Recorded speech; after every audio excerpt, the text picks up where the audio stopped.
Welcome to Dead Man Talking. Tonight's story is the next instalment of chapters from the wonderful story by Wayne Harbison. As ever, please do let us know what you thought down below in the comments box. Please do like and share. It really does help build the channel and our community further. And why not hashtag TeamFEAR. And so, with that aside, let's get into tonight's story, entitled The Feline Factor, The Vampire's Daughter, Chapter 3. Let's get straight into that.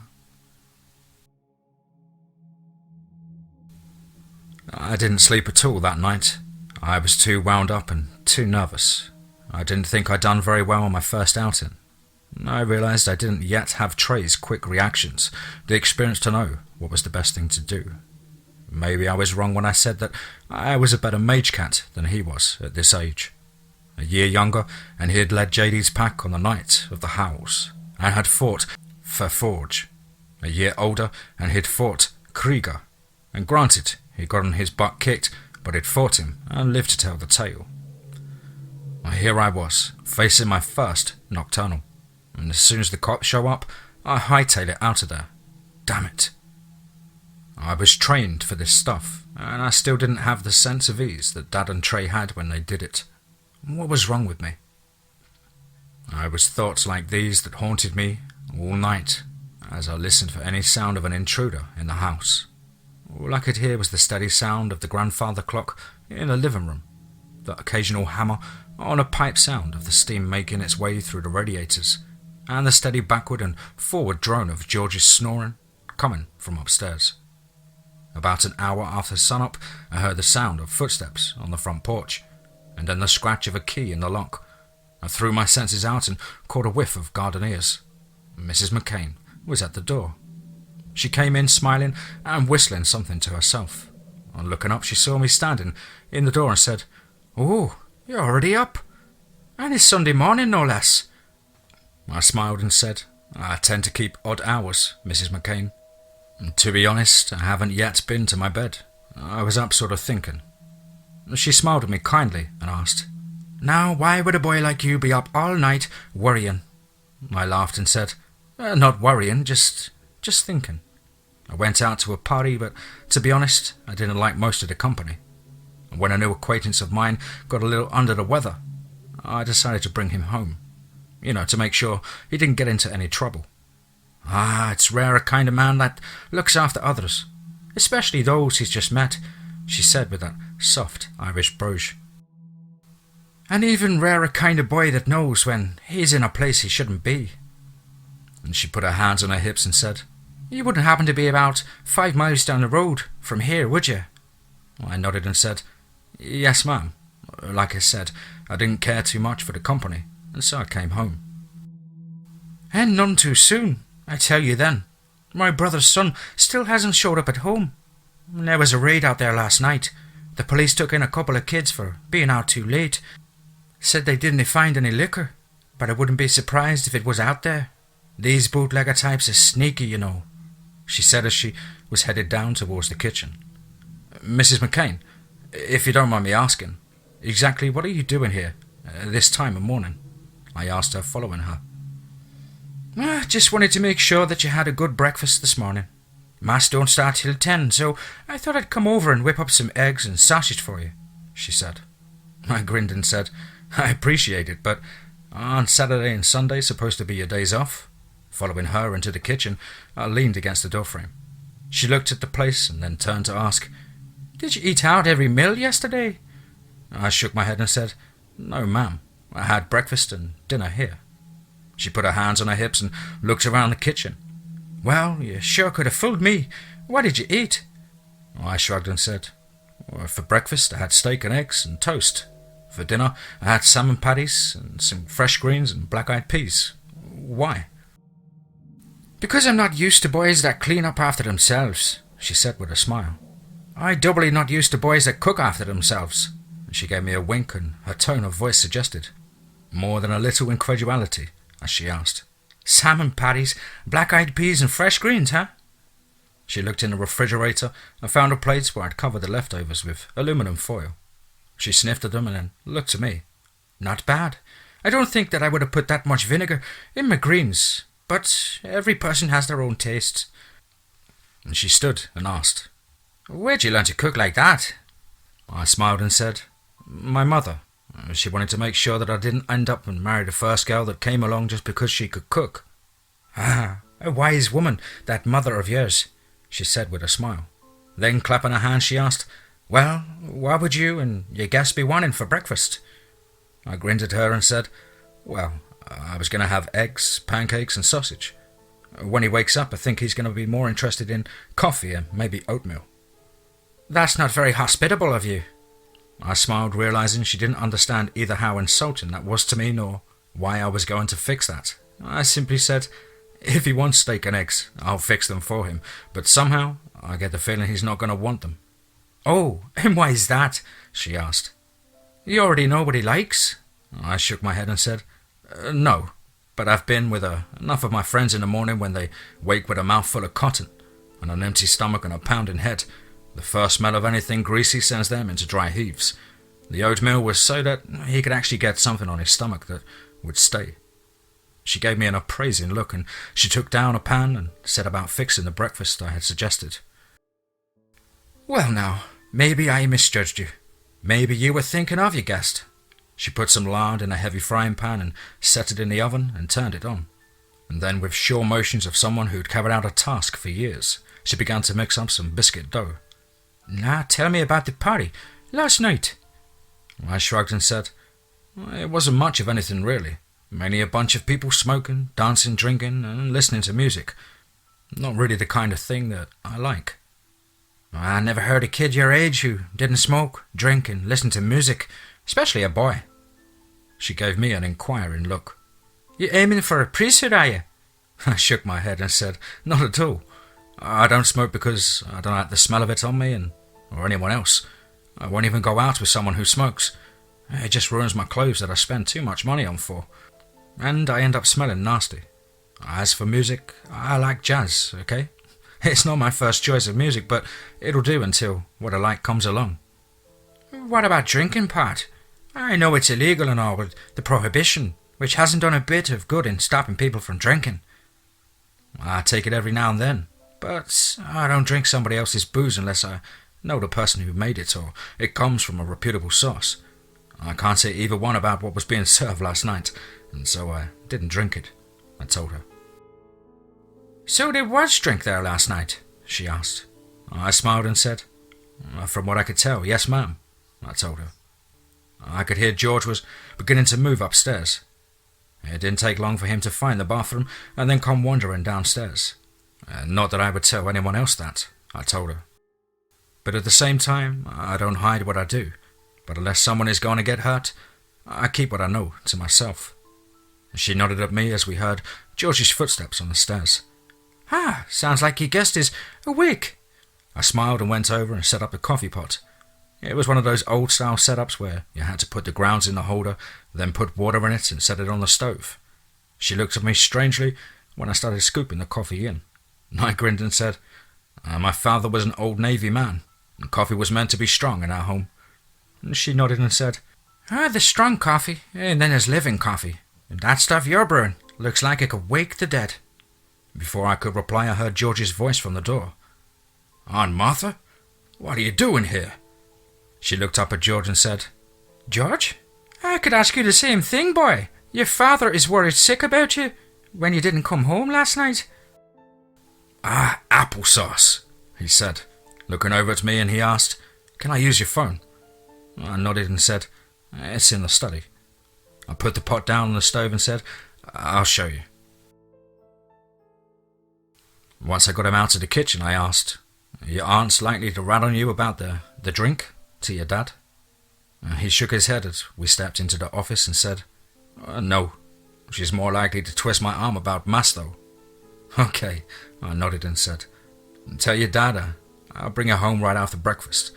You can tell him you spent the night here last night and you showed me around the town." I turned to leave and he asked, "When?" I stopped and looked at him, answering, "Yeah." Did what happened last night happen? He asked. And I thought, gods, if only I had to explain what that meant the last time someone asked me that. What do you think happened? I asked warily. The party, the raid, the guy with the fangs and bad breath, the hammer and the axe, he said. Yeah, that happened, George, and I want to talk to you about it before I take you home, I told him. You really killed that guy? He asked. I listened carefully to make sure I could still hear Mrs. McCain in the kitchen. The soft strains of her humming and the sounds of bread dough slapping on the marble slab were clear to my enhanced hearing. I turned back to George and said, he was already dead, George. He was a vampire, and he was about to make us his first meal. George nodded and said, Okay, we need to talk. Let me call my old man and then we can eat. Why didn't you tell me that my aunt was your housekeeper? I smiled and said, Why didn't you to me that my housekeeper was your aunt? I didn't know, he answered. Neither did I replied. You rich? He asked.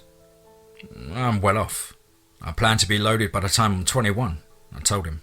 If my plans went through next year, then I definitely would be. Well, I'm glad to hear it, he said. Turns out that my guess about George's desire for bland food was wrong. He was more than ready to chow down on some of his aunt's home-cooked breakfast, as she made it clear that she put in a good word for him with his dad, as long as he promised to make it to evening mass tonight. He agreed in a heartbeat. As we ate breakfast, I told Mrs. McCain that I would take care of the dishes and make sure that George got home. She reluctantly agreed. As she headed out of the kitchen, she told George, You listen to this one. He's got a good head on his shoulders. After we heard the front door close, George looked over at me and said, Well, that's got to be worth a bit of leash off the old man. If Aunt Martha tells him about me staying here last night and she thinks you're a swell fella, then I should get off with just a scolding. George, I'm worried about you, I told him. Well, because of last night? He asked. I nodded and told him. Because I think that since we slipped away, she may come looking for us, or send someone after us. If she's got half the brains I think she does, then we're loose ends that could be used to tie her up. What can you tell me about vampires? He asked. I mean, I vaguely remember reading a part of a story about them. I've heard a few tales, but they're in Europe and this is America. That's the kind of thing that our forefathers kind of wanted to get away from. I shook my head and said, I really don't know. There is so much information on them that's contradictory. Some of it's pure fantasy. And some of it is lost in literary license. I wasn't about to try and explain that I was from an alternate reality where there were 4 different kinds of vampires, all with different powers and power levels. You're complaining about too much information and I don't have enough. He laughed over his coffee. What can you tell me, for sure? I sighed and said, They are neither living nor are they dead. They're undead, and they are a walking corpse sustained by the blood of the living that they drink. And those who are bitten and die become vampires. Some legends say that they have a limited form of shapeshifting, where they can take the form of a bat or a wolf. And they're supernaturally strong. The saying is the strength of 20 men. I can tell you for certain that Lucy can dominate someone's mind, make them see or not see, hear or not hear, anything that she wants, or even do things against their will. How do you know that? He asked, tearing into his eggs. He was showing no signs of a hangover that I'd expected him to have this morning. Because I watched her do it to you, and I felt her try to do it to me, I told him. He stopped and looked at me, his fork hanging motionless in front of him. How come you're immune? I considered his question. Just how much could I tell him? I wasn't sure. I kept remembering Hild's admonition against letting others know what I am. I was finally going to have to walk the same path that Trey did when he was in high school. I was going to have to keep what I am a secret.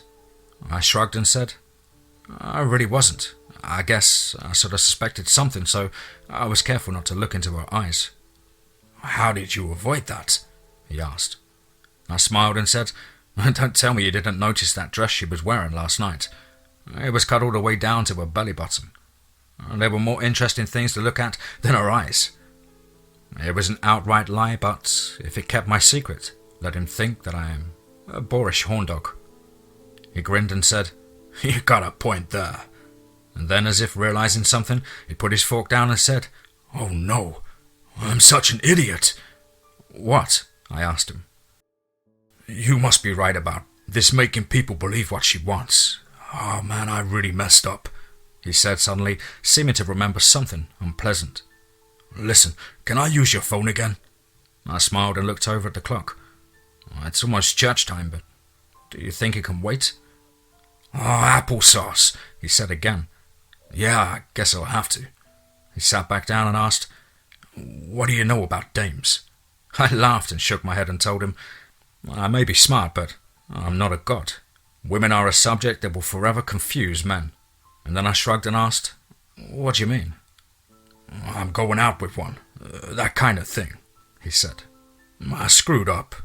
Me and my Sheba had a fight about that party last night.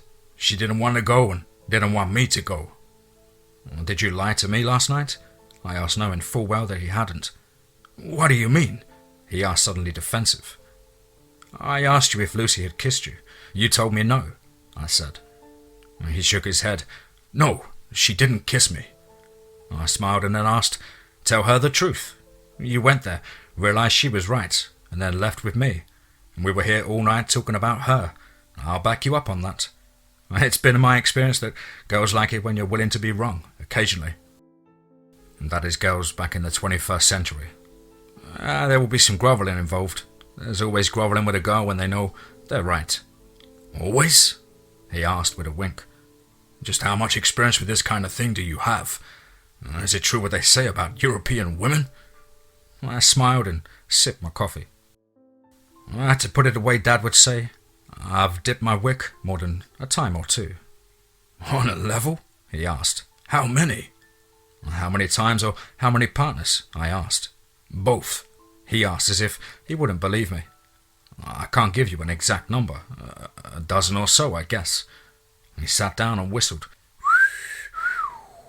"A dozen? What did you do? Go through a whole grade level in school?" I just smiled and said, "Something like that. Things are different in Europe than over here." The Swedes have a particular reputation in my own era, and they lived up to it. I wasn't sure about here, but I figured that we would be able to check up on it. I shook my head and then added, "But those were just somebody to play with. They weren't relationships. We both knew that it was just about the sex." "How did you keep from knocking them up?" he asked. I sighed and said, "There are ways. You just have to be willing to use them." And then I smiled and added, "But of course, they're the kinds of things that good Catholic boys who go to Mass for their aunts don't do." And I gave him a big smile. "So's messing around," he told me. I figure it might as well be hanged for a sheep as hanged for a lamb. As we finished out our breakfast, I told him what I suspected was the truth about the vampires here. I also decided that I really needed to find out more about the raid Mrs. McCain was telling us about. "Look, how many of your friends were at that party last night?" I asked. And he thought for a moment and said, 3 or 4, maybe. Not a lot. Or there was Robbie and Joe and Helen. She's the girl you were talking to last night.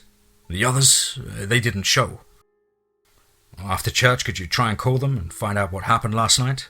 I asked. "Well, if what my old man says is true, then they won't be talking to anybody for a while. They got pinched and their folks had to pick them up at the station. Most of them are in big trouble with their folks. Seems like the biggest trouble I'll be in with Pops is that I didn't call. He did say that he was going to check my story out with Aunt Martha, though." I nodded and said, "Still, I need to find something out. I think I'll do some snooping around today." "Good luck with that," he said.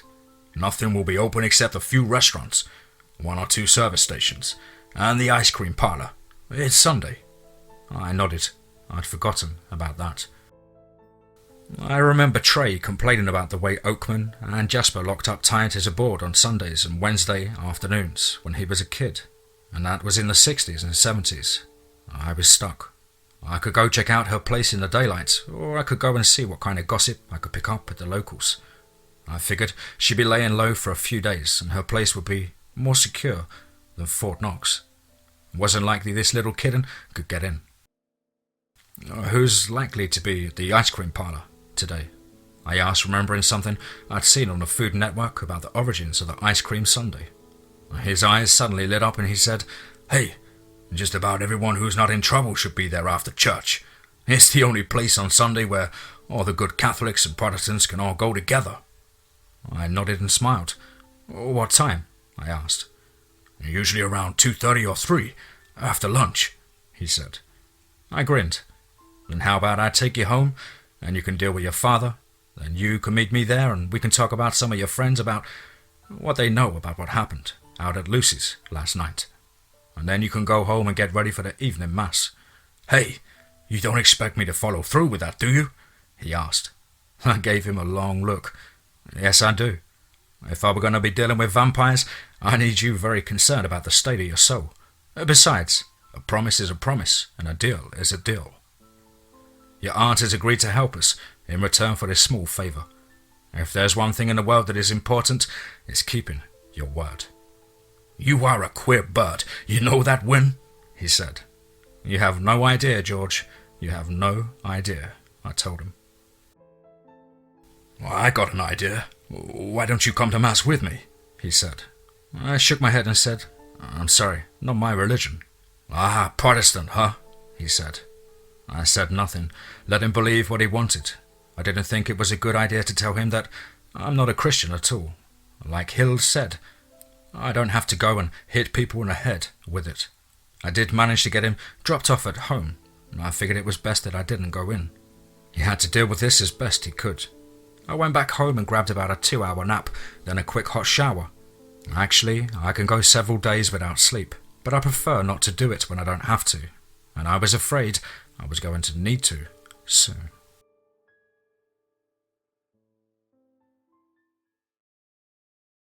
Chapter 4. Let's get straight into that.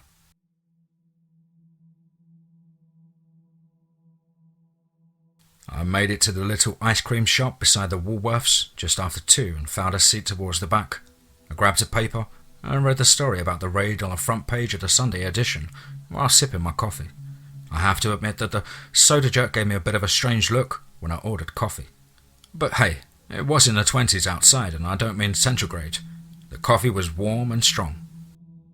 The paper said that there was a raid on a house suspected of being a speakeasy, but nothing about a few errant young adults that were found. I guess the term teenager hadn't caught on yet. And they were returned to their parents and the home was searched, but no illegal alcohol was found. The owner was cited for disturbing the peace and the police left. It sounded like the use of her hidden walls and her mental manipulations had paid off. However, I doubted that she would be likely to get caught a second time. I bet she would be changing her tactics soon. The trick was to find out what she was up to. The idea of dominating and controlling a town this close to a major metropolitan area like DC was ludicrous. It offered too much of a chance of discovery, and she had to be after something else. I was deep in thought when I realized that it was George coming through the door, and there were 5 others with him. I looked up and smiled as they all stopped by the counter and ordered ice cream sodas. I shook my head and asked for a refill on my coffee and ordered a piece of pie as I snagged a larger table in the corner for George and his gang. In a few minutes everyone was settling in. George smiled and said, "I'm in the clear, and Martha put in a good word for me, and Pass was just happy I wasn't there when the raid happened." I smiled and looked at the gathering of teenagers that were sitting at the table with us. They all looked to be about my age, but I wasn't really sure.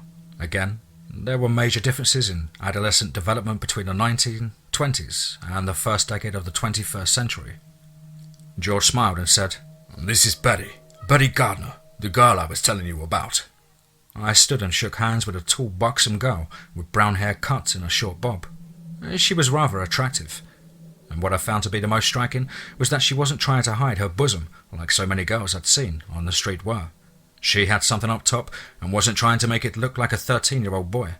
I could see why George was attracted to her. And when she finished filling out, she was going to have a very classical figure. "I'm glad to finally meet you, Betty," I said, standing and shaking her hand. "George has a lot of nice things to say about you. I'm Win Greenbow. I just moved to town." She smiled and turned a quick look at George, and I realized that I had managed to score a few points for my new friend. "I'm glad to meet you too. George told me what you did last night." I looked over at George and he quickly said, About talking me out of going to that party." I nodded, and then he introduced a tall, thin young man with brown hair, blue eyes, and the beginnings of a very aquiline nose. "This is John Lee. We call him Long John. He's a Midvale, on a basketball scholarship."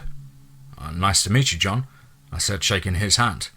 He had a firm but not overpowering grip. I could also see that he seemed to be sizing me up for something. "The pleasure's all mine. George tells me that you bought the old Mason place out on Swan Point." "That's right," I said. "Rumor has it that the place was owned by a smuggler, that there are secret passages under leading to the bay," he said.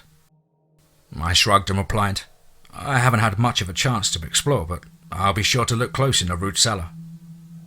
"This is Jimmy Babcock," George said, pointing to a rather handsome young man, dressed very fashionably.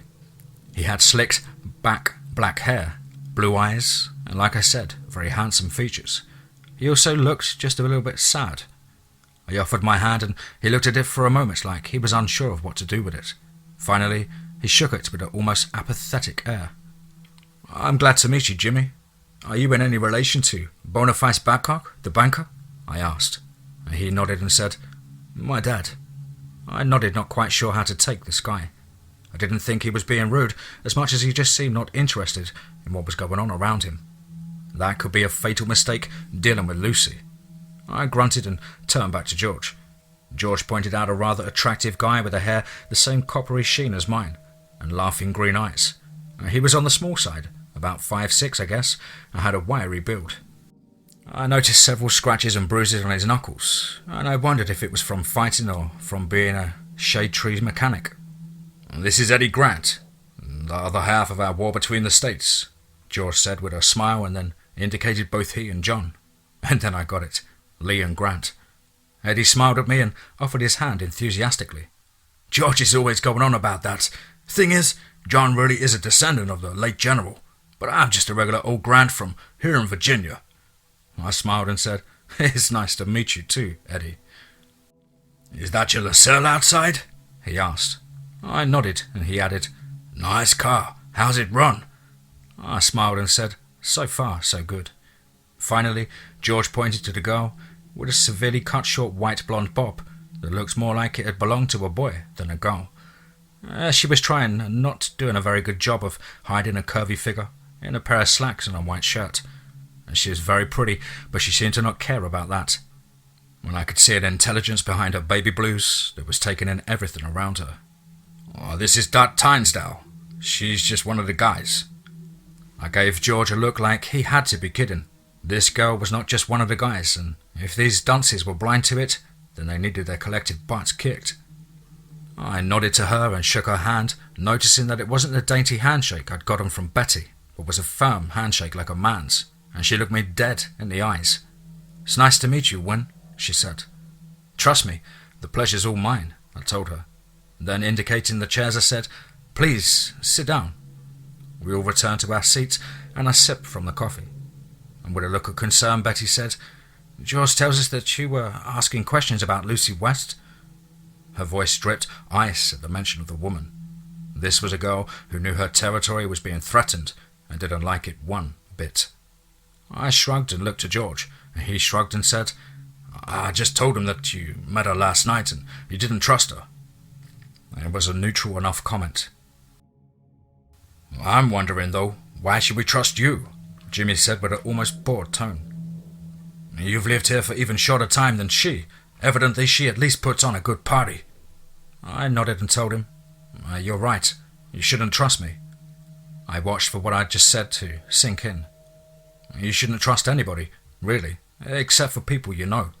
I'm not asking you to trust me, just to tell me what you know about her. "Why should we?" Long John said. "Like Jimmy said, we don't know you either." I gave him a smirk and said, "Because I'm asking. I'm not trying to trick you out of anything. I'm just simply asking. It would probably be better if you didn't tell me. You might not like what kind of things you're likely to find out about if you do. I turned to George, hoping that he would be as smart as I, and thought he was. Right, George? I watched their minds work as they considered my answer, and finally, Eddie spoke up and asked, What? You think we can't handle it?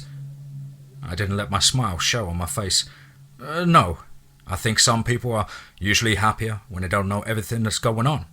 I put my coffee down and stood up. I used a technique my mum used to use on me. I looked down at Betty and said, George really one of the good guys, you know? If you want to keep him, stay away from Lucy West. I've got some things I need to do. If you think of anything I might want to or need to know, tell him. He'll give you my phone number. As I walked out and I dropped a quarter on the table as a tip and left. I knew if I tried to push them, then that would create too much resistance. In some ways, these guys weren't quite as mature as 18 and 19-year-olds back home. But they still had that rebellious streak in them that we all do.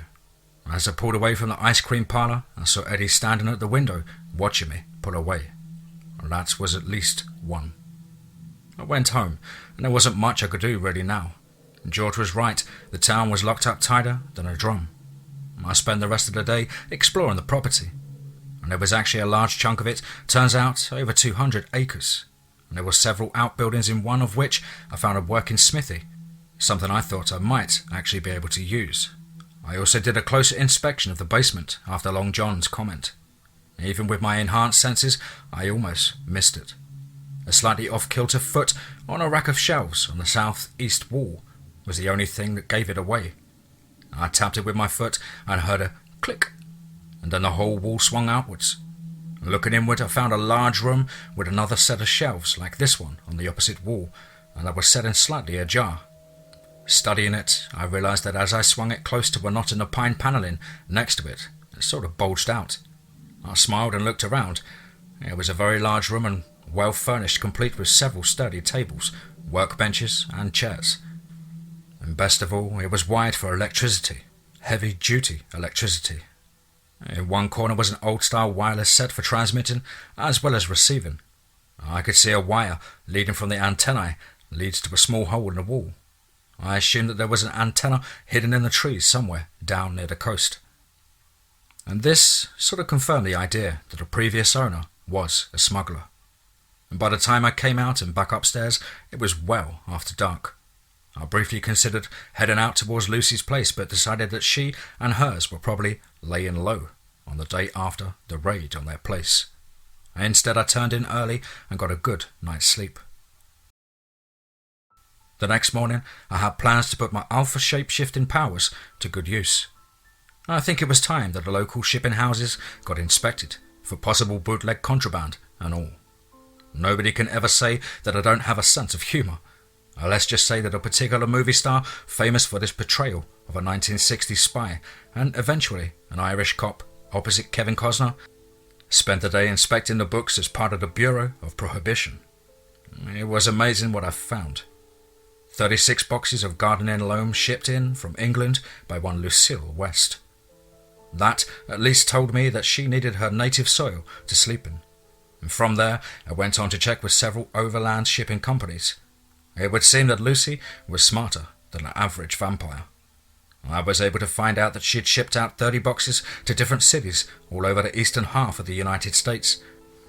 The best part was that when she went looking for the inspector who'd been following up on her, he wouldn't even be born for another 2 years, and then it would be in Scotland. By about 2, I'd already picked up a trail, and not my usual kind. I noticed them at several stops I'd made along the way. I was finished with my inquiries, and I was headed out of town when I noticed the old stewed baker following me. Okay, I didn't realise it was a stud baker until it was close enough for me to read the name on the little round hood ornament, and by that time they were way too close. Suddenly, the black sedan whipped alongside the Model A I'd rented and swerved towards me. I braked and pulled over into the grass shoulder and watched as they suddenly slowed in front of me. I quickly looked around to make sure that nobody was nearby, and seeing that the coast was, as they say, genuinely clear, I killed the engine and I got out. Suddenly, 5 men poured from the Studebaker and came rushing back towards me, and there was no question as to their intent. I was still wearing our future fictional spy's most famous form, and so I wasn't worried about being identified. I knew this was going to be a fight, and so I stepped back into the semi-defensive position. The first guy charged me like a linebacker, and as he ducked his head and spread his arms wide, I kicked him once hard in the groin and watched his eyes suddenly focus on the end of his nose.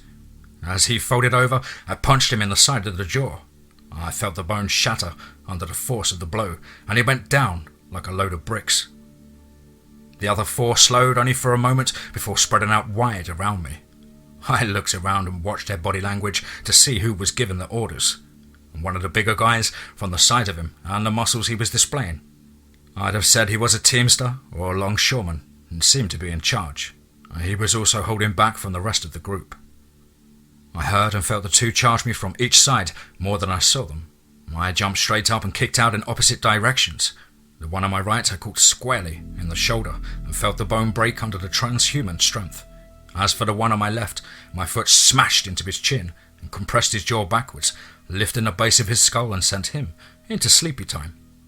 It was a fairly simple technique, but could only be highly effective when used right. I didn't want to kill anybody. I wanted them to report back to whoever sent them, and that would take the attention over what I was going to be doing later. The ones whose shoulder I hit barreled past into the path of the guy coming at me from behind. Landing, I grabbed both of them by the head and smashed their skulls together. Not hard enough to kill them, but definitely hard enough to render them unconscious. When I looked up, our ringleader was reaching into his jacket. I wasn't quite ready to let anyone know that I was bulletproof, at least a small arms fire, and so I leapt. I hit him hard with a right cross that I'm sure shattered his jaw. As he crumpled, I reached in and pulled out the old Navy Colt from his jacket. Nice firearm, lots of knockdown power, and fairly accurate even when it was a pain in the butt to load. I bent the barrel over and hurled it deep into the woods. Working quickly, I gathered up all the men and put them back to back in their Studebaker, and then with a grin, I reached in and ripped the steering wheel off of its column and laid it in the driver's lap.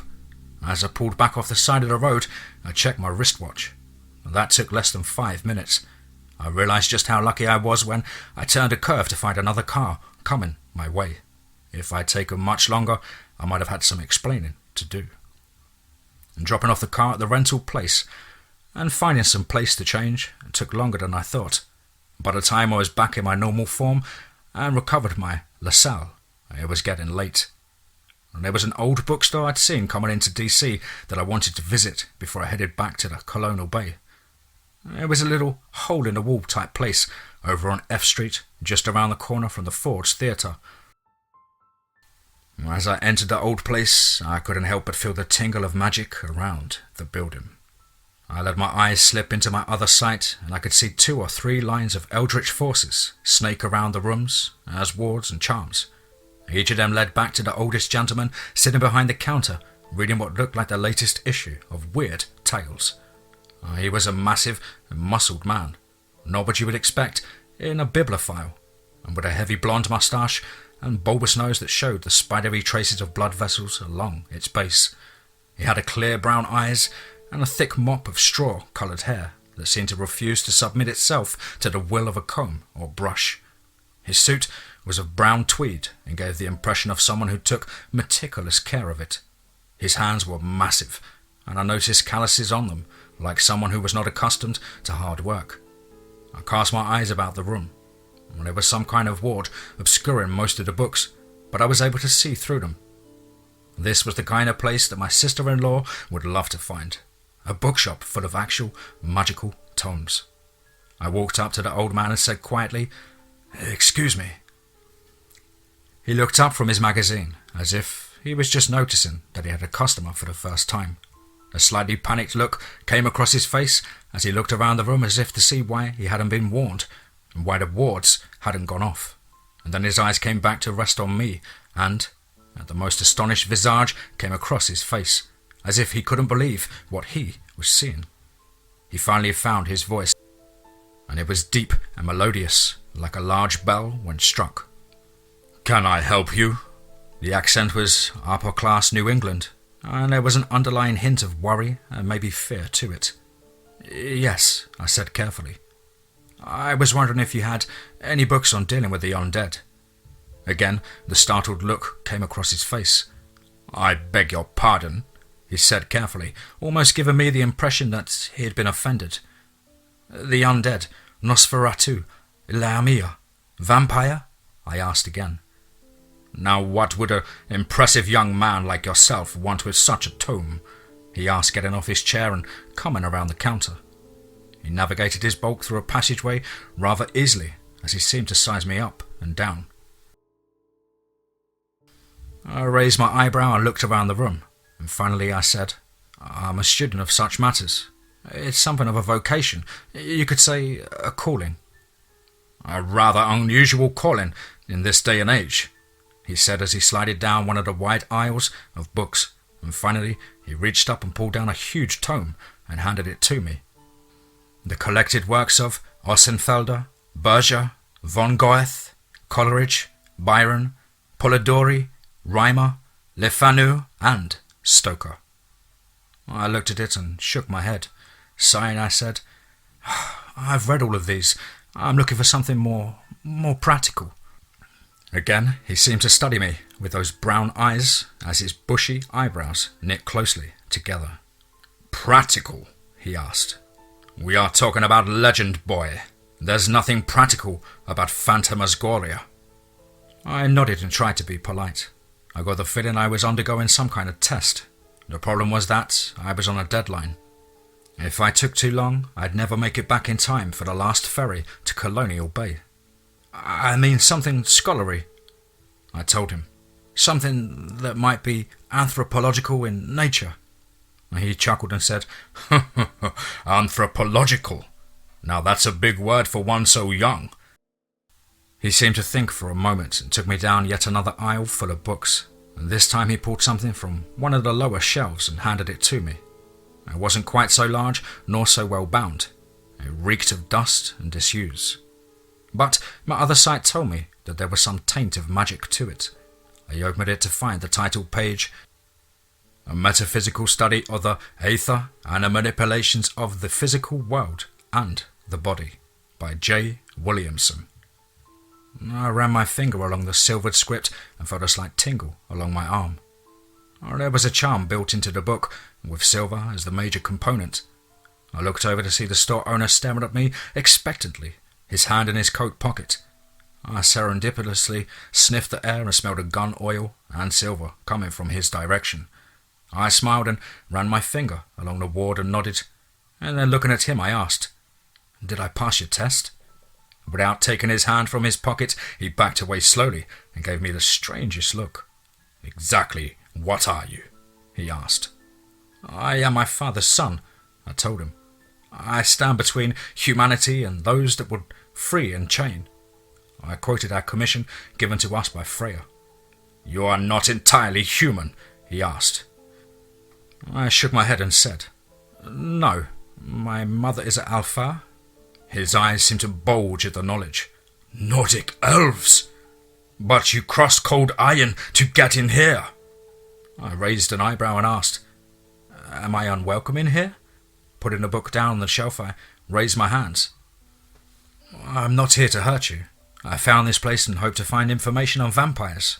The small town where I live is being plagued by one. I was looking for information on the best way to get rid of her." "Why would one such as yourself want to get rid of a vampire?" he asked slowly, retreating so that the counter was between us. Because she threatens the lives and livelihood of the town," I said, moving towards the door, suddenly having a very bad feeling about this place.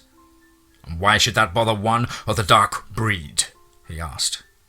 And there was the term I'd yet to encounter. Dark breed. I questioned, reaching for the door, and suddenly I found it locked. I looked back at him and put my hands down at my side. "Look, I don't mean you or anyone else any harm, but you're starting to worry me that you're about to do something unwise. If you just let me out the door, then I'll be on my way and won't bother you again." Again, his eyes narrowed. "What are you?" he asked again. I felt something brush against my mind's shields, something far less powerful than Lucy's own mental abilities.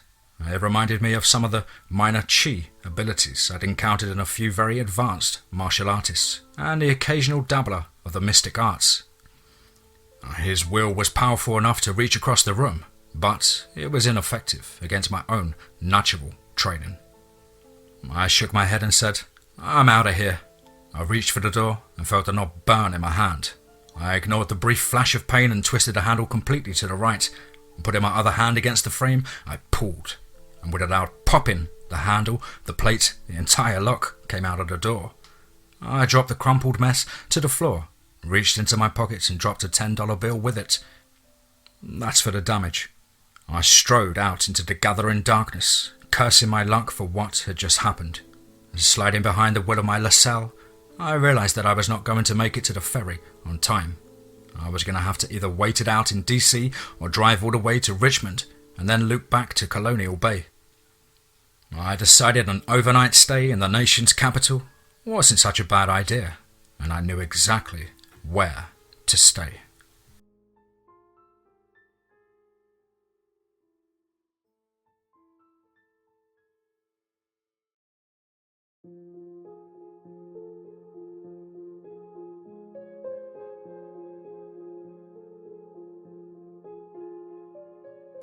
Wow.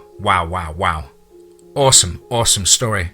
What a thrill ride, and just gets even more interesting and intricate. Thank you ever so much, Wayne, once again for allowing me to cover your work, brother. An absolute pleasure it is. Guys and girls, you know the drill. As ever, please do let us know what you thought down below in the comments box.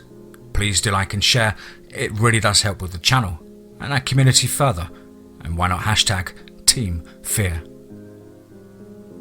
As I said earlier on, if you have a story you'd like to share with us here on the show, please do get it over to my email, which is dmtforestoffear@gmail.com.